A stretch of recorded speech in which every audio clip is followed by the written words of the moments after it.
अभी के अभी हमारे घर से निकल जाओ, समझी? नहीं नहीं नहीं, हम कहीं नहीं जाएंगे।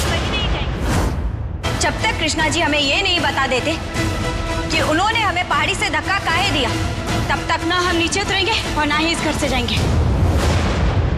सुहागन। बिंदिया को देखकर पायल और साक्षी के उड़े होश। तो यहाँ पर भाई पायल को समझ में आ गया है कि उस दिन जो शादी के दिन आई थी बिंदिया, वो असली बिंदिया थी।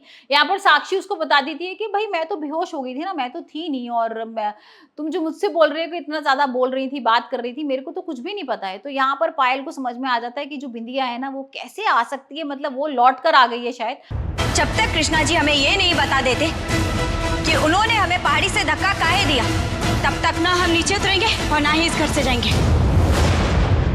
सुहागन। और वो घबरा जाती है और साक्षी को बोलती है कि भैया बहुत संभल के रहना होगा, क्योंकि वो बिंदिया है, वो कुछ भी कर सकती है, किसी भी रूप में आ सकती है। और वहीं हम दूसरी तरफ देख रहे हैं कि यहाँ पर बिंदिया और एक बच्ची के साथ और गाय के साथ आ गई है, और यहाँ पर घर वालों को पटा रही है कि भाई हमें नौकरी पे रख लो, हमें बहुत जरूरत है यहाँ पर। और सारे घर वाले तो भाई भगा देते हैं, क्योंकि इस तरीके की उन लोग की हरकतें होती हैं। लेकिन जो क्रिश होता है ना, वो थोड़ा सा इमोशनली अटैच हो जाता है। वो कहता है कि नहीं, ये तो छोटी बच्ची है और इसको तो पढ़ाई की जरूरत है, और अगर तुम्हें नौकरी की जरूरत है तो चलो आओ, तुम अंदर चलो और तुम हमारे घर में नौकरी करना, और यहाँ पर जो बच्ची है इसको पढ़ाएंगे। तो यहाँ पर जो घर वाले हैं ना वो थोड़े से अपोज्ड हैं, मतलब उनको तो पता ही नहीं कि भाई इस भेष के जो पीछे है वो बिंदिया है, क्योंकि घूंघट ओढ़ रखा है।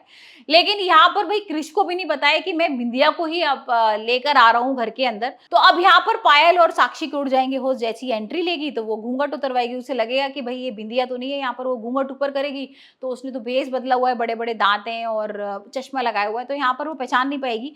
लेकिन अब बिंदिया की खोजबीन शुरू हो जाएगी यहाँ पर शुक्ला परिवार में, और हम देखेंगे कि किस तरीके से वो क्रिश के रूम में जाती है।